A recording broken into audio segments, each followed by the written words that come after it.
सरदार ने गमगीन लहजे में कहा, मुझे तुम्हारे दुख का अदराक है राजे। यकीनन एक मर्द के लिए सबसे अफसोसनाक और दुख देने वाली बात उसकी बीवी की बेवफाई होती है। यहाँ तक कि दुनिया भर की औरतों के साथ गलत ताल्लुक़ रखने वाले मर्द को भी यह गवारा नहीं होता कि उसकी बीवी किसी गैर की तरफ इल्तिफात रखे। और मैं ये भी जानता हूँ कि आज तुमने जो कुछ किया जज्बात से मगलूब होकर किया है, लेकिन बाद में उस मासूम लड़की की दिलजोई ही के लिए सही उससे माजरत तो कर लेना थी। नहीं कर सकता, किसी औरत से भी माजरत नहीं करूँगा। अब तो इस सिंध से मेरी नफ़रत पहले से कई गुना बढ़ गई है। मेरी तरफ से बाढ़ में जाए। उसका काम बनता था कि मुझे हकीकत बता देती। मेरी ज़हनी रूह फिर भटक गई थी। एक लम्हे पहले मैं उसे मासूम गर्दान रहा था, लेकिन जब सरदार ने माजरत की बात की तो मेरे अंदर वही औरत बीजार निशान जाग उठा। अच्छा छोड़ो इस मौजू को, वो असरार तर्क करता हुआ बोला, यूँ भी उसने सुबह चले जाना है, बाद में ये जाने और कबील खान जाने। हो सकता है हमसे पहले वो उसी के हाथों निशाना बन जाए। तहखाने में बारूद के अलावा कुछ नहीं था। मैंने फ़ौरन उसकी बात पर अमल करते हुए मौजू तब्दील कर दिया। थोड़ा बहुत एमुनेशन भी पड़ा था, अलबत्ता मुझे अपने काम की कोई चीज़ नज़र ना आई। और बारूद तो इतना ज़्यादा था कि उस हवेली की कोई ईंट भी सलामत नहीं रहेगी। अपनी मुंह बोली भाई नुमा बहन को भी अच्छी तरह समझा देना था, यह ना हो हमसे अलहदा होते ही फिर उसकी हवेली में घुस जाए। तुम्हें बताते वक्त वो भी तो तफसील सुन रही थी। मुझे नहीं उम्मीद कि वो ऐसी गलती कर सकती है। मुमकिन है वो हमें धोखा दे रही हो। यकीन मानो मैंने औरत के ऐसे ऐसे रूप देखे हैं कि अब किसी औरत पर एतबार करने को दिल ही नहीं चाहता। नहीं, इसकी बातों में हकीकत है। यूँ भी ये जिस शीशे को तोड़कर कबील खान की ख्वाबगाह में घुसी है वो मैं देख कर आया हूँ। साफ नज़र आ रहा था कोई शख्स वो शीशा तोड़कर अंदर दाखिल हुआ है।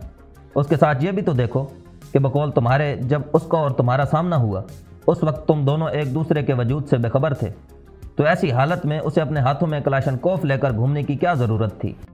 2 और 2 4 की तरह यह बात भी वाज़ह है कि वो खुद तुम्हारी तरह हवेली वालों की दुश्मन थी। और सबसे बढ़कर यह बात कि तुमने उससे कबील खान की ज़ात के मुतालिक कोई सवाल ही नहीं किया। अच्छा, ज़्यादा तरफदारी की ज़रूरत नहीं, मुझे यकीन आ गया कि वो तुम्हारी मुंह बोली बहन है। अब जाओ आराम करो, मुझे यूँ भी नींद नहीं आ रही। ठीक है यार, जब नींद आने लगे तो मुझे जगा देना। वो उठकर अपने थैले से स्लीपिंग बैग निकालने लगा। सरदार लेटने के चंद लम्हे बाद ही सो गया था। दिन भर की भाग दौड़ के बावजूद नींद मेरी आंखों से कोसों दूर थी। बैठे हुए जाने कौन कौन से ख्यालात मेरे दिमाग में गर्दिश कर रहे थे। माहीन की बेवफाई, जेनिफर का दोगलापन, रोमाना की बेवकूफ़ी, अबू जान की बहू और बच्ची की ख्वाहिश, फुफो जान, अपने मौजूदा हालात, अपनी जान की कुर्बानी देकर मुझे बचाने वाला उस्ताद सादिक, मुझे स्नाइपर और हथियारों की समझ बूझ अता करने वाला राव तसवर, उस्ताद उमर दराज, अपना यार अवैस और फिर अजीबो गरीब किरदार की मालिक पलवशा। मैं इन्हीं ख्यालात में खोया रहा, यहाँ तक कि फ़िज़ाओं का सीना चीरती हुई अजान की पुरनूर आवाज़ मेरे कानों तक पहुँची। गर्म चादर अपने बदन के गिर्द लपेटता हुआ मैं गार से बाहर निकल आया। पानी की 4 खाली बोतलें भी मैंने हाथ में पकड़ ली थीं। 600-700 गज़ के फासले पर चश्मा मौजूद था। ठंडे पानी से वुज़ू करके मैंने बोतलें भरी और गार में वापस लौट आया। आग कब की बुझ चुकी थी। सरदार के लेटने के बाद मैंने आग जलाने की ज़रूरत ही महसूस नहीं की थी। उस वक्त अच्छी खासी खुनकी महसूस हो रही थी। चूल्हे में लकड़ियाँ रखकर मैंने लाइटर से आग जलाई और चादर बिछाकर नमाज अदा करने लगा। नमाज भी अजीब शान वाली इबादत है। लगता है इंसान ने अपने रब से मुलाकात कर ली हो। सारी दुनिया से अपने दुख दर्द छुपाने वाला इंसान अपना एक एक गम, कमी कोताही, गलती, परेशानी और गुनाह अपने रब की बारगाह में बयान करते हुए कोई भी झिझक महसूस नहीं करता। मैंने भी दुआ के लिए हाथ उठाते हुए अपनी सारी परेशानियां, सारे दुख, सारी मुसीबतें अपने मालिक के हुजूर रख दी। चादर झाड़कर मैंने थैले पर रखी और चाय बनाने लगा। उसी वक्त सरदार की नींद से बोझल आवाज़ मेरे कानों में पड़ी। क्या वक्त हुआ है, अगर कोशिश करो तो नमाज पढ़ सकते हो। मुझे जगाया क्यों नहीं। स्लीपिंग बैग की जंजीर खोलकर वो बाहर निकल आया। नींद ही नहीं आ रही थी। अच्छा मैं नमाज पढ़ लूँ, कहते हुए वो गार से बाहर निकल गया। उसकी वापसी तक मैं चाय बनाकर पी भी चुका था। वो नमाज चश्मे के किनारे ही पढ़कर लौटा था। अपने लिए गिलास में चाय डालकर उसने थैले से बिस्किट निकाले और नाश्ता करने लगा। अब क्या इरादा है। बिस्किट को दांतों से काटकर उसने चाय का बड़ा सा घूंट लिया। चाय पीकर निकलते हैं, ताकि धमाके होते वक्त हम इस इलाके से काफ़ी दूर जा चुके हों। ठीक है। असबात में सर हिलाते हुए उसने सोई हुई पलवशा को आवाज़ दी, पलवशे। जी भाई। स्लीपिंग बैग से बरामद होते हुए उसने तौबा शिकन अंगड़ाई ली। मैं उसके बदन से नज़र चुरा कर गार से बाहर देखने लगा, जहाँ सूरज तलू हो रहा था। सरदार ने पानी की बोतल उसकी जानिब बढ़ाकर कहा, मुंह हाथ धो लो। पानी की बोतल लेकर वो लंगड़ाते हुए गार से बाहर निकल गई। اس کی لنگڑاہٹ میں بھی ایک خاص قسم کی روانی نظر آ رہی تھی۔ مردانہ قمیض اس پر کافی کھلی تھی، لیکن وہ بے ڈھنگا لباس بھی اس کی خوبصورتی کو گنا نہیں سکتا تھا۔ یہ کہنا بے جا نہ ہوگا کہ وہ لباس کسی بھی فیشنیبل لباس سے زیادہ اس پر جچ رہا تھا۔ ہاتھ منہ دھو کر وہ اندر آئی اور میری چادر اٹھا کر چہرہ خشک کرنے لگی۔ میں نے طنزی انداز میں کہا، ویسے اتنا اخلاق انسان میں ہونا چاہیے کہ کسی کی چیز استعمال کرنے سے پہلے مالک سے اجازت مانگ لے۔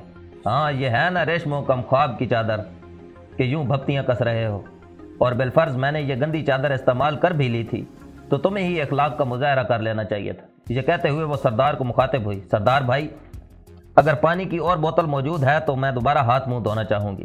پلوشے، بے وقوفوں کی سی باتیں نہ کرو اور چائے پیو۔ اگر چائے اس نے بنائی ہے تو مجھے نہ بتانا، ورنہ میں نہیں پی سکوں گی۔ یہ کہہ کر وہ چولہے کے قریب آ کر بیٹھ گئی۔ اس نے چپ رہنا تو سیکھا ہی نہیں تھا۔ عجیب بد مزاج، جھگڑالو اور باتونی لڑکی تھی۔ مجھے معلوم تھا کہ اگر میں یہ کہہ بھی دیتا کہ وہ چائے میں نے بنائی ہے، تب بھی وہ چائے پینے کا کوئی نہ کوئی راستہ نکال ہی لیتی۔ سردار نے چائے کا گلاس بھر کر اس کی جانب بڑھایا اور 3-4 بسکٹ بھی اس کے ہاتھ میں پکڑا دیے۔ عام بسکٹوں کے برعکس یہ کافی موٹے اور لمبے بسکٹ تھے۔ 3-4 بسکٹ کھا کر آدمی پورا دن مزید کچھ کھائے بغیر آرام سے گزار سکتا تھا۔ چائے میں ڈبو کر بسکٹ کھاتے ہوئے اس کے جبڑوں پر کوئی زور نہیں پڑ رہا تھا۔ وہ آرام سے سارے بسکٹ کھا گئی۔ اس کے چائے پینے تک ہم اپنا سامان سمیٹ کر سفری تھیلوں میں ڈال چکے تھے۔ قبیل خان کے آدمیوں سے چھنی ہوئی فولڈنگ بٹ کی کلاشنکوفیں بھی ہم نے تھیلوں ہی میں ڈال لی تھیں۔ پلوشے کی کلاشنکوف اس کی جانب بڑھاتے ہوئے سردار نے پوچھا، تم نے کہاں جانا ہے؟ وہ اطمینان بھرے لہجے میں بولی، فی الحال تو تمہاری مہمان ہوں۔ میں نے بے کر کہا، ایسا سوچنا بھی مت، میں سوچنے میں وقت ضائع نہیں کرتی، جو کرنا ہو کر گزرتی ہوں۔ ویسے بھی میں نے تم سے نہیں پوچھا، اپنے بھائی کو بتا رہی ہوں۔ ٹھیک ہے، جاؤ اپنے بھائی کے ساتھ۔ میں ڈریگنوو رائفل کندھے پر اٹھا کر چل پڑا۔ سردار نے لجاجت بھرے لہجے میں مجھے آواز دی، یار راجے بات تو سنو۔ میں نے رک کر اس کی طرف متوجہ ہوتے ہوئے طنزیہ انداز میں کہا، جی خان صاحب۔ وہ ملتجی ہوا، انگور اڈے تک تو یہ ہمارے ساتھ جا سکتی ہے نا؟ اس نے اردو میں بات کی تھی، اس لیے میں نے بھی اردو میں ہی جواب دیا، ہم انگور اڈے نہیں جا رہے۔ تو کہاں جا رہے ہیں؟ اس کے لہجے میں حیرانی در آئی تھی۔ رغزئی۔